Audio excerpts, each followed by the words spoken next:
भारत में किन्नर समाज को बहुत महत्वपूर्ण दर्जा दिया जाता है, जिनकी दुआ और बददुआ किसी भी व्यक्ति की जिंदगी बना या बिगाड़ सकती है।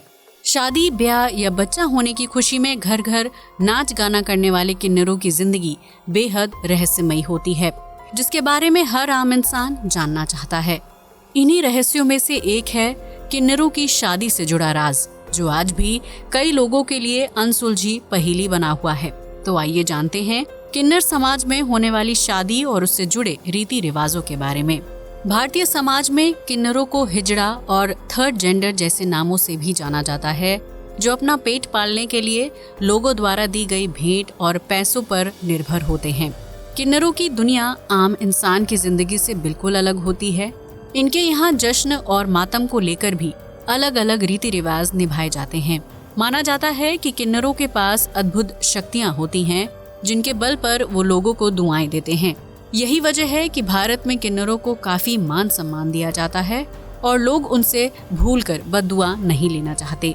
यूं तो दुनिया भर में किन्नर पाए जाते हैं जो आम इंसान की तरह जिंदगी जीते हैं, लेकिन भारत में इस समाज के लोगों का रहन सहन, खान पान और शादी से जुड़े रिवाज बहुत अलग होते हैं, जिन्हें जानने का इच्छुक हर व्यक्ति होता है। क्या आप जानते हैं कि आम इंसानों की तरह किन्नरों की भी शादी होती है, लेकिन उनकी ये शादी सिर्फ एक दिन की ही होती है।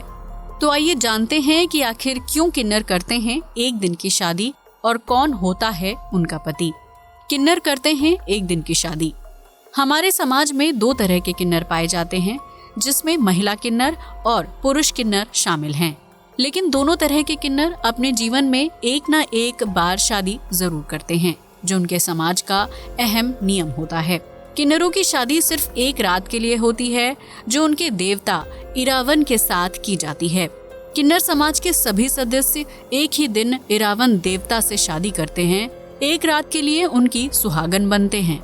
किन्नरों की शादी किसी महोत्सव की तरह मनाई जाती है, जिसमें नाच गाना और तरह तरह के रीति रिवाज शामिल होते हैं। आपको बता दें कि इरावन देवता अर्जुन और नाग कन्या उलूपी की संतान थे, जिनकी मृत्यु महाभारत का युद्ध शुरू होने से ठीक पहले हो गई थी। लेकिन यहाँ सवाल खड़ा होता है कि आखिर किन्नर समाज के लोग इरावन देवता के साथ ही विवाह क्यों करते हैं, और वो भी मात्र एक रात के लिए। धार्मिक मान्यता से जुड़ी है किन्नरों की शादी। धार्मिक ग्रंथों के अनुसार महाभारत का युद्ध शुरू होने से पहले पांडवों ने विजय प्राप्त करने के लिए माँ काली की पूजा अर्चना की थी।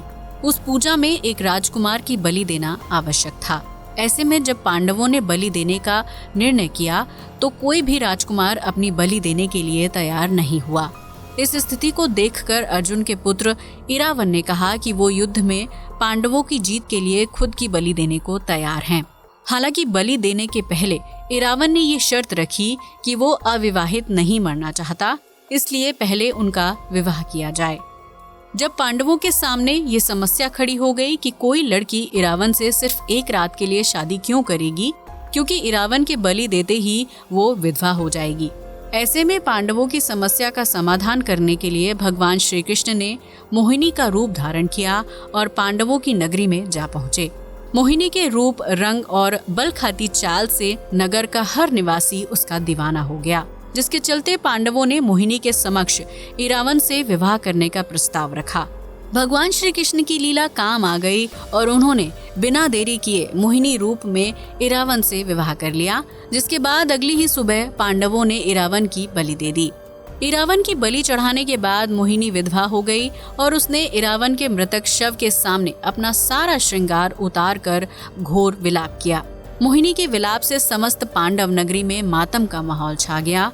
इरावन की बलि दिए जाने के बाद महाभारत का युद्ध शुरू हुआ, जिसमें पांडवों की जीत हुई। तब से लेकर अब तक किन्नर समाज के लोग इरावन देवता को अपना आराध्य मानते हैं और उनके साथ एक रात के लिए विवाह रचाते हैं। कैसे रचाते हैं किन्नर इरावन देवता से विवाह? हर साल किन्नरों के विवाह के लिए एक मुहूर्त निकाला जाता है, जिस दिन सभी किन्नर नए कपड़े, गहने और साज श्रृंगार करते हैं। इसके बाद इरावन देवता की एक यात्रा निकाली जाती है, जिसे किन्नरों की पूरी कॉलोनी और आसपास की जगहों में घुमाया जाता है। इसके बाद सभी किन्नर सिंदूर और मंगलसूत्र पहनकर इरावन देवता की पत्नियां बन जाते हैं और खूब उत्साह के साथ जश्न मनाया जाता है। एक रात तक इरावन देवता की सुहागन रहने के बाद अगली सुबह किन्नर समाज मातम मनाना शुरू कर देता है, क्योंकि उनके देवता और पति इरावन की मृत्यु हो जाती है। ऐसे में सभी किन्नर घोर विलाप करते हुए अपना मंगलसूत्र तोड़ देते हैं, मांग का सिंदूर मिटा देते हैं और बाल बिखेर कर विधवाओं की तरह रोते हैं। इसके बाद सभी मंगलसूत्रों को इरावन देवता के मंदिर में किसी पेड़ के पास बांध दिया जाता है, ताकि उन मंगलसूत्रों को कोई अपवित्र ना कर पाए। किन्नर समाज का उनके देवता इरावन के प्रति प्रेम और श्रद्धा का ये भाव देखकर आप भी दंग रह गए होंगे, क्योंकि किन्नरों का जीवन बेहद संवेदनशील होता है। सभी की शादी में खुशी से नाचने वाले किन्नर सिर्फ एक दिन के लिए विवाह सुख भोग पाते हैं और अगले दिन उनकी खुशियां मातम के साथ खत्म हो जाती हैं। आज के लिए बस इतना ही। वीडियो अच्छा लगा हो तो इसे लाइक और शेयर कीजिए, साथ ही हमारे चैनल को भी सब्सक्राइब करें। जय हिंद दोस्तों।